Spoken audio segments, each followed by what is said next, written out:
വിശദമായ വാർത്തകളിലേക്ക്. രാജ്യത്ത് പെട്രോൾ ഡീസൽ വില വീണ്ടും കൂട്ടി. പെട്രോൾ ലിറ്ററിന് ₹2.58 ഡീസലിന് ₹2.26 വർദ്ധിപ്പിച്ചത്. പുതുക്കിയ വില ഇന്നലെ അർദ്ധരാത്രി മുതൽ നിലവിൽ വന്നു. അന്താരാഷ്ട്ര വിപണിയിൽ അസംസ്കൃത എണ്ണയുടെ വിലയിൽ വന്ന വർധനവും രൂപയും ഡോളറും തമ്മിലുള്ള വിനിമയ നിരക്കിൽ വന്ന വ്യത്യാസവുമാണ് വില വർദ്ധിപ്പിക്കാനുള്ള കാരണമായി എണ്ണ കമ്പനികൾ പറയുന്നത്. ഒരു മാസത്തിനിടെ ഇത് രണ്ടാം തവണയാണ് എണ്ണവിലയിൽ വർധനയുണ്ടാകുന്നത്. മധ്യവേനൽ അവധി കഴിഞ്ഞ സംസ്ഥാനത്തെ സ്കൂളുകൾ ഇന്ന് തുറക്കും. 4 ലക്ഷത്തിലധികം കുരുന്നുകളാണ് പുതിയ അധ്യയന വർഷത്തിൽ സ്കൂളുകളിലേക്ക് എത്തുന്നത്. കുട്ടികളെ വരവേൽക്കുന്നതിനായി എല്ലാ സ്കൂളുകളിലും വിപുലമായ രീതിയിൽ പ്രവേശനോത്സവം സംഘടിപ്പിച്ചിട്ടുണ്ട്.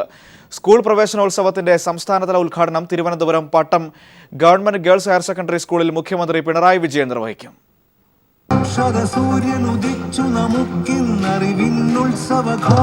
നീണ്ട 2 മാസത്തെ അവധിക്കാലത്തിന് വിട. ഇനി പഠനകാലം. 4 ലക്ഷത്തിലധികം കുരുന്നുകളാണ് സംസ്ഥാനത്തെ വിവിധ സ്കൂളുകളിൽ ആദ്യാക്ഷരം നുകരാനായി എത്തുക. കുട്ടികളെ വരവേൽക്കാൻ എല്ലാ സ്കൂളുകളിലും വിപുലമായ രീതിയിൽ പ്രവേശനോത്സവം സംഘടിപ്പിച്ചിട്ടുണ്ട്. കഴിഞ്ഞ വർഷത്തിൽ നിന്ന് വ്യത്യസ്തമായി ഇക്കുറി പഞ്ചായത്ത് തലങ്ങളിലും സർക്കാർ സ്കൂളുകളിൽ പ്രവേശനോത്സവം ഒരുക്കുകയാണ്. സ്കൂൾ പ്രവേശനോത്സവത്തിന്റെ സംസ്ഥാനതല ഉദ്ഘാടനത്തിന് വേദിയാകുന്നത് തിരുവനന്തപുരത്തെ പട്ടം ഗവൺമെന്റ് ഗേൾസ് ഹയർ സെക്കൻഡറി സ്കൂളാണ്. ഇവിടെ പി ജയചന്ദ്രൻ ആലപിച്ച സ്വാഗതഗാനം വിദ്യാർത്ഥിനികൾ ആലപിച്ചും അതിനൊത്ത് നൃത്തച്ചുവടുകൾ വെച്ചുമാണ് കുട്ടികളെ വരവേൽക്കുന്നത്. വിദ്യാഭ്യാസ മന്ത്രി പ്രൊഫസർ സി രവീന്ദ്രനാഥ് അധ്യക്ഷത വഹിക്കുന്ന ചടങ്ങിൽ മുഖ്യമന്ത്രി പിണറായി വിജയൻ സംസ്ഥാന സ്കൂൾ പ്രവേശനോത്സവത്തിന്റെ ഉദ്ഘാടനം നിർവഹിക്കും. 1 മുതൽ 8 വരെ ക്ലാസുകളിലെ കുട്ടികൾക്കുള്ള സൗജന്യ യൂണിഫോം, പാഠപുസ്തകം എന്നിവയുടെ വിതരണവും ചടങ്ങിൽ നടക്കും. അറിവിന്റെ ആദ്യാക്ഷരം നുകരാനായി കരഞ്ഞും ചിരിച്ചുമൊക്കെ 10,000-കണക്കിന് കുട്ടികളായിരിക്കും ഓരോ സ്കൂളുകളിലേക്കും എത്തിച്ചേരുക. അതുകൊണ്ട് തന്നെ ഇവർക്ക് മധുരവും കളിപ്പാട്ടവും നൽകി വിപുലമായിട്ടുള്ള ഒരു പ്രവേശനോത്സവം തന്നെയാണ് ഓരോ സ്കൂളിലും ഒരുക്കിയിട്ടുള്ളത്. ക്യാമറാമാൻ രാഹുൽ ചന്ദ്രനൊപ്പം സുനിൽ അരിമാനൂർ. സംസ്ഥാന മെഡിക്കൽ പ്രവേശന പരീക്ഷയുടെ റാങ്ക് പട്ടിക ഇന്ന് പ്രസിദ്ധീകരിക്കും. സെക്രട്ടേറിയറ്റ് PR ചേംബറിൽ ഉച്ചയ്ക്ക് 12:30 വിദ്യാഭ്യാസ മന്ത്രി സി രവീന്ദ്രനാഥ് ആരോഗ്യമന്ത്രി KK ശൈലജയ്ക്ക് റാങ്ക് പട്ടിക കൈമാറും. www.ce.kerala.gov.in എന്ന വെബ്സൈറ്റിൽ റാങ്ക് പട്ടിക ലഭ്യമാവും. സർക്കാർ സ്വാശ്രയ മെഡിക്കൽ കോളേജുകളെ മെറിറ്റ് സീറ്റുകളിൽ ഈ റാങ്കിന്റെ അടിസ്ഥാനത്തിലാകും പ്രവേശനം. സംസ്ഥാന പോലീസ് മേധാവിയായി ലോക്നാഥ് ബെഹ്റ ഇന്ന് ചുമതലയേൽക്കും. ഫയർഫോഴ്സ് മേധാവിയായിരുന്ന ബെഹ്റ ക്രമസമാധാന ചുമതലയുള്ള DGP ആയാണ് ചുമതലയേൽക്കുന്നത്. സ്ഥാനമൊഴിയുന്ന TP Senkumar police housing construction corporation CMD സ്ഥാനത്തേക്ക് ചുമതലപ്പെടുത്തിയെങ്കിലും അദ്ദേഹം അവധിയിൽ പ്രവേശിച്ചിരിക്കുകയാണ്. അതുകൊണ്ട് പോലീസിൽ ഇന്ന് നടക്കേണ്ടുന്ന ബാറ്റൺ കൈമാറ്റൽ ചടങ്ങ് ഉണ്ടായേക്കില്ല. കഴിഞ്ഞ UDF സർക്കാരിന്റെ കാലത്ത് ജനുവരി 1 ശേഷം മന്ത്രിസഭ എടുത്ത വിവാദ തീരുമാനങ്ങൾ പരിശോധിക്കുന്നതിനുള്ള LDF മന്ത്രിസഭാ ഉപസമിതി ഇന്ന് യോഗം ചേരും. മന്ത്രി AK ബാലൻ കൺവീനറായുള്ള 6-അംഗ സമിതിയാണ് ഇന്ന് ഉച്ചയ്ക്ക് ശേഷം യോഗം ചേരുന്നത്. മെത്രാൻ കായൽ ഉൾപ്പെടെയുള്ള ഭൂമി വിഷയങ്ങളിൽ കഴിഞ്ഞ ഉമ്മൻചാണ്ടി മന്ത്രിസഭ വിവാദ തീരുമാനങ്ങൾ എടുത്തിരുന്നു. ഈ കാര്യങ്ങൾ സമിതി വിശദമായി പരിശോധിച്ച് മുഖ്യമന്ത്രിക്ക് റിപ്പോർട്ട് കൈമാറും. മന്ത്രിമാരായ തോമസ് ഐസക്, VS സുനിൽകുമാർ, മാത്യു ടി തോമസ്, AK ശശീന്ദ്രൻ, കടന്നപ്പള്ളി രാമചന്ദ്രൻ എന്നിവരാണ് ഉപസമിതിയിലെ മറ്റ് അംഗങ്ങൾ. തെരഞ്ഞെടുപ്പ് പരാജയം ചർച്ച ചെയ്യാൻ ജനതാദൾ യുണൈറ്റഡ് നേതൃയോഗം കോഴിക്കോട് ചേരും. രാവിലെ 10:00 വീരേന്ദ്രകുമാറിന്റെ വീട്ടിലാണ് യോഗം. നിയമസഭാ തെരഞ്ഞെടുപ്പിൽ മത്സരിച്ച 7 മണ്ഡലങ്ങളിലും JDU സ്ഥാനാർത്ഥികൾ ദയനീയ പരാജയമാണ് ഏറ്റുവാങ്ങിയത്. MV ശ്രേയാംസ്കുമാറും KP മോഹനനും സിറ്റിംഗ് സീറ്റുകളിൽ തോറ്റത് പാർട്ടിക്ക് വലിയ ക്ഷീണമായി. തെരഞ്ഞെടുപ്പിന് മുമ്പ് LDFിലേക്ക് പോകണമെന്ന് ഭൂരിഭാഗം നേതാക്കളും പ്രവർത്തകരും ആവശ്യപ്പെട്ടിരുന്നു. എന്നാൽ KP മോഹനന്റെ നേതൃത്വത്തിലുള്ള ഒരു വിഭാഗത്തിന്റെ ശക്തമായ എതിർപ്പ് മൂലമായിരുന്നു പാർട്ടി UDFിൽ തന്നെ തുടർന്നത്. അതുകൊണ്ട് തന്നെ KP മോഹനൻ ഉൾപ്പെടെയുള്ളവർക്കെതിരെ ഷെയ്ഖ് പി ഹാരിസ്, വർഗീസ് ജോർജ് തുടങ്ങിയവർ യോഗത്തിൽ ശക്തമായി പ്രതികരിച്ചേക്കും. സ്ഥാനാർത്ഥി നിർണയത്തിലെ അപാകതകളും തോൽവിക്ക് കാരണമായി ചൂണ്ടിക്കാണിക്കപ്പെടുന്നുണ്ട്. സംസ്ഥാന അധ്യക്ഷൻ MV വീരേന്ദ്രകുമാറിന്റെ കോഴിക്കോട്ടെ വസതിയിൽ നടക്കുന്ന യോഗത്തിൽ സംസ്ഥാന ഭാരവാഹികളും ജില്ലാ പ്രസിഡന്റുമാരും പങ്കെടുക്കും. പ്രാഥമിക വിലയിരുത്തലുകൾക്ക് ശേഷം അടുത്ത മാസം നടക്കുന്ന സംസ്ഥാന സമിതി യോഗത്തിൽ വിശദമായ ചർച്ച നടക്കും. PV കുട്ടൻ, കോഴിക്കോട്. ജിഷ വധക്കേസ് അന്വേഷണവുമായി ബന്ധപ്പെട്ട് പോലീസ് കംപ്ലയിന്റ് അതോറിറ്റി ചെയർമാൻ പുറപ്പെടുവിച്ച ഉത്തരവ് റദ്ദാക്കണമെന്നാവശ്യപ്പെട്ട് IG മഹിപാൽ യാദവ് സമർപ്പിച്ച ഹർജിയിൽ ഹൈക്കോടതി ഇന്ന് വിധി പറയും.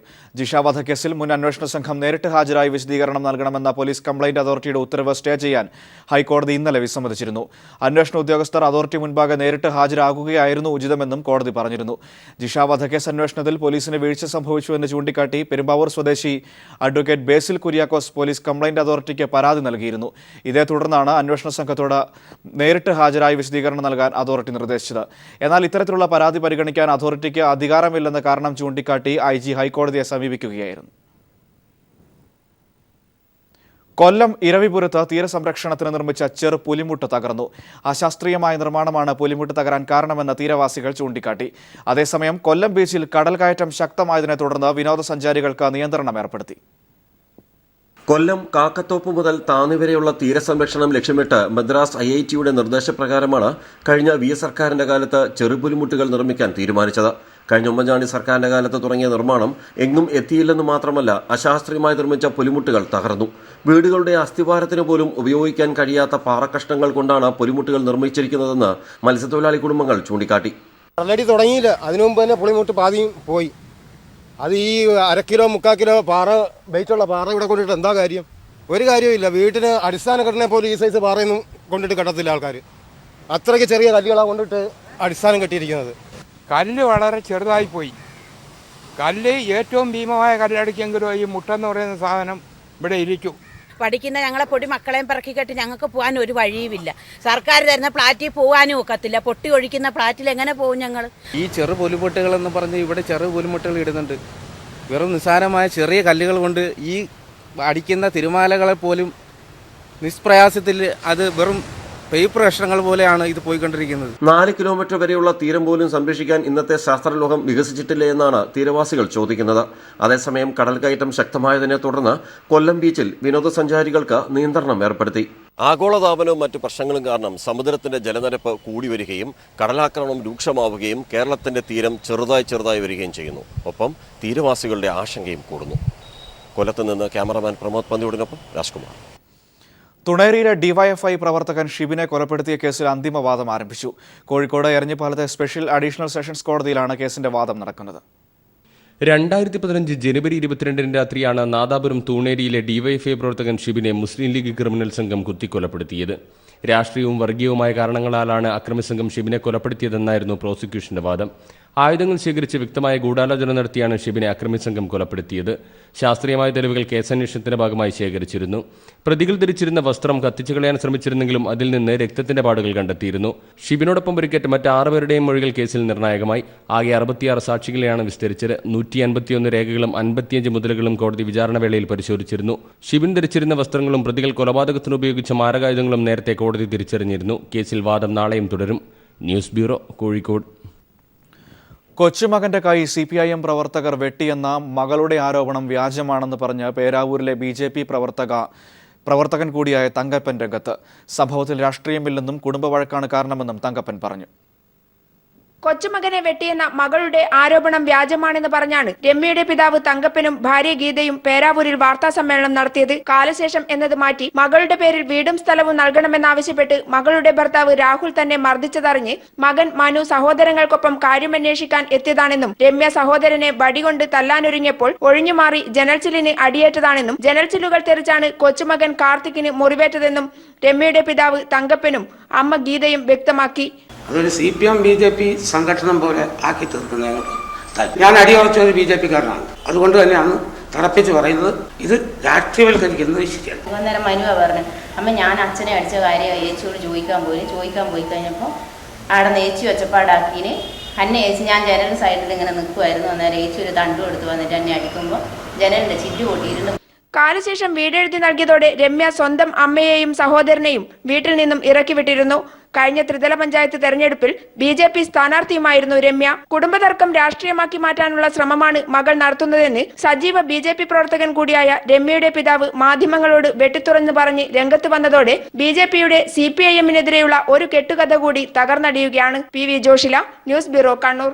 വയനാട് ജില്ലാ ഖാസിയായ പാണക്കാട് സയ്യിദ് ഹൈദരലി ശിഹാബ് തങ്ങളെ നവമാധ്യമത്തിലൂടെ മോശമായി ചിത്രീകരിച്ചുവെന്ന് കാണിച്ച യുവാവിനും കുടുംബത്തിനും പള്ളി കമ്മിറ്റിയുടെ ഊരുവിലക്കെന്ന് ആക്ഷേപം. വയനാട് അമ്പലവയൽ, ആനപ്പാറ, കുരിമണ്ണിൽ, മേലേമണ്ണിൽ ലബീബിനും കുടുംബത്തിനും കമ്മിറ്റി വിലക്ക് ഏർപ്പെടുത്തിയത്. നിയമസഭാ തെരഞ്ഞെടുപ്പിന് ശേഷം ലബീബ് ഫേസ്ബുക്കിൽ ഷെയർ ചെയ്ത ഫോട്ടോയാണ് ഊരുവിലക്കെന്ന രീതിയിലേക്ക് കാര്യങ്ങളെ എത്തിച്ചിരിക്കുന്നത്. മുസ്ലിം ലീഗ് BJP കൂട്ടുകെട്ട് പരാമർശിക്കുന്ന പോസ്റ്റ് ജില്ലാ ഖാസിയായ ഹൈദരലി തങ്ങളെ അപമാനിക്കുന്ന രീതിയിലാണെന്ന് കാണിച്ച ഇദാമത്തുൽ ഇസ്ലാം സംഘം ആനപ്പാറ ജുമാ മസ്ജിദ് കമ്മിറ്റി ലബീബിന് അയച്ച കത്താണിത്. വീട്ടിൽ നടക്കുന്ന കല്യാണമോ മറ്റ് പ്രധാന പരിപാടികളിലോ പങ്കെടുക്കില്ലെന്നാണ് കത്തിൽ പറയുന്നത്. നമുക്ക് നാട്ടിൽ വർക്ക് ചെയ്യാൻ പരിമിതി ഉണ്ട്. എൻ്റെ ജോലി സംബന്ധമായി ഞാൻ കർണാടകയിലാണ്. അപ്പോൾ ഞങ്ങളെ കൊണ്ടാകുന്ന പാർട്ടി പ്രവർത്തനം ഫേസ്ബുക്കിലൂടെയും വാട്സാപ്പിലൂടെ നടത്തുന്ന വ്യക്തിയാണ് ഞാൻ. അത് ഇലക്ഷൻ റിസൾട്ട് വന്നപ്പോൾ ഈ കോലീബി സഖ്യത്തിനെ തുറന്ന് കാണിക്കാൻ വേണ്ടി ഏതോ ഒന്നോ കമൻറ്റ് ഉണ്ടായപ്പോൾ അതിലിട്ട ഫോട്ടോയാണിത്. അത് ഞാൻ എഡിറ്റ് ചെയ്ത് മോർഫ് ചെയ്തുണ്ടാക്കിയ ഫോട്ടോ അല്ല, നെറ്റിലും ഫേസ്ബുക്കിലും പ്രചരിക്കുന്ന ഫോട്ടോയാണ്. ലബീബിന്റെ വീട്ടിൽ നടന്ന കല്യാണത്തിൽ ഇവർ പങ്കെടുത്തുമില്ല. ഇക്കാര്യങ്ങൾ ചർച്ച ചെയ്യുന്നതിന് പള്ളിയിലേക്ക് എത്താൻ ആവശ്യപ്പെട്ടെങ്കിലും ലബീബിന്റെ കുടുംബം എത്തിയില്ലെന്നും ഇതേ തുടർന്നാണ് കത്തയച്ചതെന്നും മസ്ജിദ് കമ്മിറ്റി ഭാരവാഹികൾ പറഞ്ഞു. മറ്റ് മഹലുകളിൽ നിന്നും ഞങ്ങൾക്ക് ഒരു അഭിപ്രായങ്ങൾ ചോദിക്കുന്നതുകൊണ്ട് അതിന് മറുപടി കൊടുക്കാൻ വേണ്ടിയാണ് ഞങ്ങളിവിടെ വിളിച്ച്. നിങ്ങൾ വരാത്തത് കൊണ്ട് ഞങ്ങൾ ഇതിന് നിങ്ങളെ വീട്ടിൽ നടക്കുന്ന ഇപ്പോൾ വീട്ടിൽ കൂടൽ അതുപോലെ തന്നെ കല്യാണം എന്നുള്ളവർക്ക് ഞങ്ങളെ ഈ മഹല്ല് കമ്മിറ്റിയും ഈ പള്ളിയിലുള്ള സ്റ്റാഫുകളും നിങ്ങൾ പങ്കാളിത്തം ഉണ്ടാവില്ല എന്ന് ഞങ്ങളതിൽ വ്യക്തമായിട്ട് പറഞ്ഞിട്ടുണ്ട്. മസ്ജിദ് കമ്മിറ്റി തീരുമാനത്തിനെതിരെ നിയമ നടപടികൾക്കൊരുങ്ങുകയാണ് ലബീബിന്റെ കുടുംബം. News bureau, Wayanad. കൊല്ലപ്പെട്ട പ്രവാസി വ്യവസായി ജോയ് വി ജോണിന്റെ സംസ്കാരം ഇന്ന് ചെങ്ങന്നൂരിൽ നടക്കും. വിവിധ സ്ഥലങ്ങളിൽ നിന്ന് പോലീസ് കണ്ടെത്തിയ ശരീരഭാഗങ്ങൾ ജോയ് വി ജോണിന്റേതാണെന്ന് മക്കൾ തിരിച്ചറിഞ്ഞു. ആലപ്പുഴ മെഡിക്കൽ കോളേജ് ആശുപത്രിയിൽ പോസ്റ്റ്മോർട്ടം നടത്തിയ ശേഷം മൃതദേഹം ബന്ധുക്കൾക്ക് വിട്ടു നൽകി. കൊല്ലപ്പെട്ട അമേരിക്കൻ മലയാളി ജോയ് വി ജോണിന്റെ മൃതദേഹത്തിന്റെ ഭാഗങ്ങൾ ചിങ്ങവനം, ചങ്ങനാശ്ശേരി തുടങ്ങിയ സ്ഥലങ്ങളിൽ നിന്നാണ് പോലീസ് കണ്ടെടുത്തത്. 3 ദിവസങ്ങളിലായി കണ്ടെടുത്ത ശരീരഭാഗങ്ങൾ ആലപ്പുഴ മെഡിക്കൽ കോളേജിലായിരുന്നു സൂക്ഷിച്ചിരുന്നത്.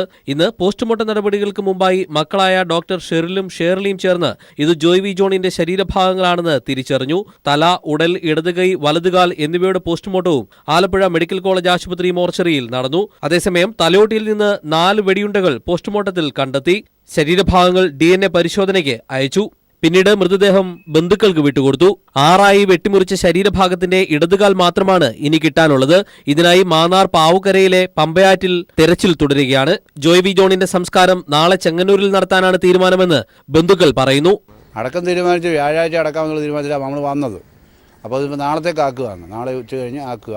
അപ്പോൾ ഇന്ന് കൊണ്ട് ഇത് കിട്ടി, ഇത് എങ്ങനെയും ഇതൊന്ന് കൊണ്ടുപോയി ഇതൊന്ന് ഒരു ദിവസത്തേനും വീട്ടിൽ വെക്കണ്ടായത്, അതെങ്ങനെ വെക്കുന്ന വെച്ചാൽ ആലോചിച്ചിരിക്കുക. വ്യാഴാഴ്ച സംസ്കാരം നടത്താനായിരുന്നു ആദ്യ തീരുമാനം. എന്നാൽ മൃതദേഹത്തിന്റെ ഭാഗങ്ങൾ സൂക്ഷിക്കാനുള്ള ബുദ്ധിമുട്ടേറിയപ്പോൾ തീരുമാനം മാറ്റുകയായിരുന്നു. News bureau, Alappuzha.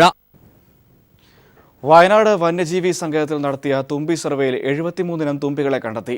വയനാട് വന്യജീവി സങ്കേതം, മലബാർ നാച്ചുറൽ ഹിസ്റ്ററി സൊസൈറ്റി എന്നിവയുടെ നേതൃത്വത്തിലായിരുന്നു 3 ദിവസങ്ങളിലായി സർവേ നടന്നത്. 5 പുതിയ ഇനങ്ങളെ കൂടി ഇത്തവണ കണ്ടെത്തിയിട്ടുണ്ട്. ഒരു ജൈവമണ്ഡലത്തിന്റെ പാരിസ്ഥിതികാരോഗ്യ സൂചകങ്ങളാണ് ഈ ജലജന്യ ഷഡ്പദങ്ങൾ. കേരളത്തിലാകെ 154 ഇനം തുമ്പികളെയാണ് ഇതുവരെ കണ്ടെത്തിയത്. വയനാട് മേഖലയിൽ നിന്നു മാത്രം ഇതുവരെ 68 ഇനം തുമ്പികളെ കണ്ടെത്തിയിരുന്നു. കഴിഞ്ഞ ദിവസങ്ങളിൽ നടന്ന സർവേയിൽ 73 ഇനം തുമ്പികളെ കണ്ടെത്തിയെന്നത് പ്രകൃതിയിൽ നിന്നുള്ള നല്ല വാർത്തയാണ്. ഇതിൽ 13 ഇനവും പശ്ചിമഘട്ടത്തിൽ മാത്രം കണ്ടുവരുന്ന തുമ്പികളാണ്. നീലച്ചിന്നൻ, കാട്ടുവിരിച്ചിറകൻ, ചെറുവ്യാളി, മരതകരാജൻ, ചതുർവാലൻ കടുവ എന്നിവയെയാണ് വയനാട് വന്യജീവി സങ്കേതത്തിൽ നിന്ന് പുതുതായി കണ്ടെത്തിയത്. വന്യജീവി സങ്കേതത്തിലെ മുത്തങ്ങ, ബത്തേരി, തോൽപ്പെട്ടി, ചെതലയം റേഞ്ചുകളിലെ 12 ഇടങ്ങളിലായാണ് ഈ തുമ്പി വൈവിധ്യം. കല്ലൻ തുമ്പികളുടെയും സൂചിത്തുമ്പികളുടെയും പട്ടികയിലുള്ളവയാണ് ഇവയിലേറെയും. 2014 ഇതിനു മുൻപ് വയനാട്ടിൽ തുമ്പികളുടെ സർവേ നടന്നത്. അനൂപ് കയാർ, വയനാട്. പുതിയ സർക്കാരിൽ പ്രതീക്ഷയർപ്പിച്ചിരിക്കുകയാണ് പത്തനംതിട്ട ജില്ലയിലെ ആരോഗ്യ മേഖല. കഴിഞ്ഞ സർക്കാർ തിരിഞ്ഞു നോക്കുക പോലും ചെയ്യാതിരുന്ന പത്തനംതിട്ട ജില്ലയിൽ നിലവിൽ 50-ൽ പരം ഡോക്ടർമാരുടെ ഒഴിവുകളാണുള്ളത്. മഴക്കാലമായതോടെ ആവശ്യമായ നടപടികൾ സർക്കാർ സ്വീകരിക്കുമെന്ന ശുഭപ്രതീക്ഷയിലാണ് ജില്ലയിലെ ആരോഗ്യരംഗം. കഴിഞ്ഞ കുറെ കാലമായി കടുത്ത അവഗണനയിലായിരുന്നു പത്തനംതിട്ട ജില്ലയിലെ ആരോഗ്യമേഖല. കോഴഞ്ചേരിയിൽ സ്ഥിതി ചെയ്യുന്ന ജില്ലാ ആശുപത്രിയും ജില്ലയിലെ മറ്റ് പ്രാഥമിക ആരോഗ്യ കേന്ദ്രങ്ങളുമെല്ലാം ഇതിൽപ്പെടുന്നു. മഴക്കാലമായതോടെ പനി മുതൽ മറ്റ് പല പകർച്ചവ്യാധികളും കൂടുതലായി റിപ്പോർട്ട് ചെയ്യാറുള്ള സ്ഥലമാണ് പത്തനംതിട്ട. ഇത്തവണയും അതിന് വലിയ മാറ്റമൊന്നും ഉണ്ടാകാനിടയില്ല. ജില്ലയിലെ ആശുപത്രികളാകട്ടെ മാലിന്യത്തിന് നടുവിലാണ് സ്ഥിതി ചെയ്യുന്നതും. നേരത്തെ ഭരണസാരഥ്യത്തിലിരുന്ന ആരും തന്നെ ജില്ലയിലെ ആരോഗ്യമേഖലയെ യാതൊരു വിധത്തിലും ശ്രദ്ധിച്ചിട്ടില്ല എന്നതുകൂടെയാണ് ഇതിന് പ്രധാന കാരണം. ഇപ്പോൾ തന്നെ മണിക്കൂറുകളോളം ക്യൂ നിന്നാണ് പലർക്കും ചികിത്സ ലഭിക്കുന്നത്. മാത്രവുമല്ല, പല രോഗങ്ങൾക്കും കൃത്യമായ ചികിത്സ നൽകാനുള്ള സൗകര്യങ്ങൾ ഈ ആശുപത്രികളിൽ ഇല്ലാത്തതിനാൽ പലരും ജില്ലയിലെ മറ്റ് സ്വകാര്യ ആശുപത്രികളെയാണ് ആശ്രയിക്കുന്നത്. കഴിഞ്ഞ കുറെ കാലമായിട്ട് കടുത്ത അവഗണന നേരിടുന്ന പത്തനംതിട്ട ജില്ലയിലെ ആരോഗ്യമേഖല പുതുതായി ചുമതലയേറ്റ സർക്കാരിലാണ് പ്രതീക്ഷ അർപ്പിച്ചിരിക്കുന്നത്. പത്തനംതിട്ടയിൽ നിന്നും വിജേഷ് നടുവിൽ. കേരളത്തിൽ മാതൃഭാഷ കാലഹരണപ്പെടുന്ന കാലം വിദൂരമല്ലെന്ന് Sreekumaran Thampi. Federation of all India Marunadan Malayali അസോസിയേഷന്റെ ദേശീയ യുവജനോത്സവത്തിന്റെ സമാപന സമ്മേളനത്തിൽ മുഖ്യാതിഥിയായി സംസാരിക്കുകയായിരുന്നു അദ്ദേഹം. മലയാളികളുടെ സംസ്കാരത്തിൽ വന്ന മാറ്റങ്ങൾ ആശങ്കാജനകമാണെന്നും ഈ നില തുടർന്നാൽ മലയാളം സംസാരിക്കുവാൻ തന്നെ മലയാളികൾ മറന്നുപോകുമോ എന്നും ശ്രീകുമാരൻ തമ്പി ആശങ്കപ്പെട്ടു. നമ്മൾ കുട്ടികളെ മലയാളം പഠിപ്പിക്കുന്നില്ല. പല വീടുകളിലും എൻ്റെ സുഹൃത്തുക്കളുടെ വീടുകളിൽ ചെന്നാൽ ഭാര്യയും ഭർത്താവും തമ്മിൽ സംസാരിക്കുന്നത് ഇംഗ്ലീഷാണ്. ഇംഗ്ലീഷ് സംസാരിച്ചില്ലെങ്കിൽ അവർ വലിയവരാവുകയില്ലെന്നാണ് അവരുടെ ധാരണ. കൊച്ചുകുട്ടികളും ഇംഗ്ലീഷ് സംസാരിക്കും, അവർ മലയാളം പഠിപ്പിക്കുകയില്ല. അപ്പോൾ എങ്ങനെയാണ് പിന്നെ മലയാള ഭാഷ നിലനിൽക്കുക? നമ്മൾ ശ്രേഷ്ഠ ഭാഷയാക്കാൻ വേണ്ടി ജീവിതശൈലിയിലെ മാറുന്ന അന്തരീക്ഷമാണ് നമ്മുടെ പൈതൃകവും ഭാഷയും മറക്കാൻ മലയാളിയെ പ്രേരിപ്പിക്കുന്നതെന്നും അദ്ദേഹം പറഞ്ഞു. നമ്മൾ അറിയുന്നില്ല നമ്മുടെ ഈ മാറ്റം, നമ്മളുടെ മണ്ണിൽ കാലിനടിയിൽ നിന്ന് മണ്ണ് ഒലിച്ചു പോകുന്നത് നമ്മൾ അറിയുന്നില്ല. നമ്മൾ കണ്ണുപടച്ച് യാത്ര തുടരുക. കേരളം സാംസ്കാരിക മൂല്യച്യുതിയിലൂടെയാണ് കടന്നുപോകുന്നതെന്നും പോയ വർഷം താൻ സംവിധാനം ചെയ്ത അമ്മയ്ക്കൊരു താരാട്ട് എന്ന ചിത്രത്തെ തിരസ്കരിക്കാനുണ്ടായ സാഹചര്യം ഉദാഹരണമാക്കി ശ്രീകുമാരൻ തമ്പി വിശദീകരിച്ചു. മലയാളത്തോട് യാതൊരു ആദരവുമില്ല, സ്വന്തം അമ്മയോടും അമ്മമാരോടും ഇല്ല. കാരണം അമ്മയ്ക്കൊരു താരാട്ടെന്ന പേര് ഞാനൊരു സിനിമ എടുത്തു കഴിഞ്ഞ വർഷം. അത് അമ്മ വാർദ്ധക്യത്തിൽ അമ്മയെ ഉപേക്ഷിക്കുന്ന മക്കളെ കുറിച്ചാണ് ആ സിനിമ. മക്കളാരും തിയേറ്ററിൽ വന്നില്ല, കാരണം എല്ലാ മക്കളും അമ്മയെ ഉപേക്ഷിക്കുന്നവർ, അവർ മക്കളാരും തിയേറ്ററിൽ വന്നില്ല. അമ്മമാർ വന്നില്ല, കാരണം അമ്മമാർ വരണമെങ്കിൽ ഈ മക്കൾ കൊണ്ടുവരണം. അപ്പൊ ആരും വന്നില്ല തിയേറ്ററിൽ. ചടങ്ങിൽ കേരള സംഗീത നാടക അക്കാദമി ചെയർമാൻ സൂര്യ കൃഷ്ണമൂർത്തിക്ക് ഫെയ്മ കലാ അർപ്പണ പുരസ്കാരം നൽകി ശ്രീകുമാരൻ തമ്പിയും MP പുരുഷോത്തമനും ആദരിച്ചു. മനുഷ്യാവകാശ പ്രവർത്തക ദയാബായ് വിശിഷ്ടാതിഥിയായിരുന്നു. ഗുജറാത്തിലെ വിവിധ സംഘടനാ ഭാരവാഹികൾ, സാമൂഹിക സാംസ്കാരിക രംഗത്തെ പ്രമുഖർ തുടങ്ങിയവർ ചടങ്ങിൽ പങ്കെടുത്തു. കൊച്ചൌസഫ് ചിറ്റിലപ്പള്ളി ജീവകാരുണ്യ പ്രവർത്തനങ്ങൾക്കായി രൂപീകരിച്ച കെ ചിറ്റിലപ്പള്ളി ഫൗണ്ടേഷൻ മരണാനന്തര അവയവദാനം നടത്തിയവരുടെ കുടുംബാംഗങ്ങളെ ആദരിച്ചു. ഈ വർഷം അവയവദാനം നടത്തിയ 11 പേരുടെ കുടുംബാംഗങ്ങളെയാണ് തൃശൂർ സാഹിത്യ അക്കാദമി ഹാളിൽ നടന്ന ചടങ്ങിൽ ആദരിച്ചത്. കൊച്ചൌസഫ് ചിറ്റിലപ്പള്ളിയുടെ അധ്യക്ഷതയിൽ സംവിധായകൻ സത്യനന്ദിക്കാട് ബന്ധുക്കളെ ആദരിച്ചു. ഗായിക ജോത്സന, ജയരാജ് വാര്യർ തുടങ്ങിയവർ പങ്കെടുത്തു. കൊച്ചി മെഡിക്കൽ ട്രസ്റ്റ് ആശുപത്രിയിലെ സീനിയർ സിറ്റിസൺ ഫോറം സംഘടിപ്പിച്ച സംഗമം നടൻ ജയറാം ഉദ്ഘാടനം ചെയ്തു. പ്രണാമം എന്ന പേരിൽ സംഘടിപ്പിച്ച സംഗമത്തിൽ സംഗീത സംവിധായകൻ MK അർജുനനെ ആദരിച്ചു. മെഡിക്കൽ ട്രസ്റ്റ് സ്ഥാപക ഡയറക്ടർ ഡോക്ടർ വർഗീസ് പുളിക്കന്റെ നേതൃത്വത്തിലാണ് 20 വർഷം മുൻപ് ഫോറം തുടങ്ങിയത്. 1000 അംഗങ്ങളോടെ തുടങ്ങിയ സീനിയർ സിറ്റിസൺ ഫോറത്തിലേക്ക് പുതിയ അംഗങ്ങളെ സ്വാഗതം ചെയ്തുകൊണ്ടാണ് പ്രണാമം സംഘടിപ്പിച്ചത്. പ്രായമായവരോടുള്ള കരുതലും സ്നേഹവും സമൂഹത്തിന്റെ കടമയാണെന്ന് പ്രണാമം ഉദ്ഘാടനം ചെയ്ത് നടൻ ജയറാം പറഞ്ഞു. കൽക്കട്ടയിൽ വെച്ച്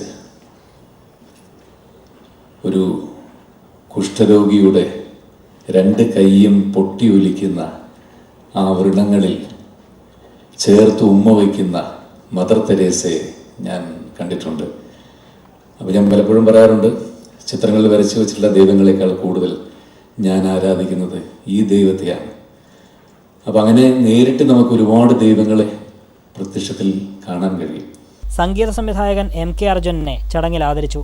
ഫോറത്തിന്റെ ആദ്യ രജിസ്ട്രേഷൻ കാർഡ് ഡോക്ടർ വർഗീസ് പുളിക്കന്റെ ഭാര്യ സ്റ്റെല്ല വർഗീസ് MK അർജുനന് കൈമാറി.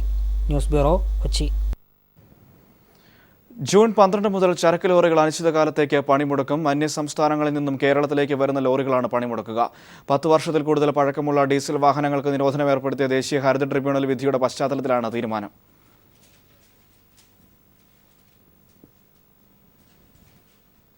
മറ്റു വാർത്തകൾ ചുരുക്കത്തിൽ.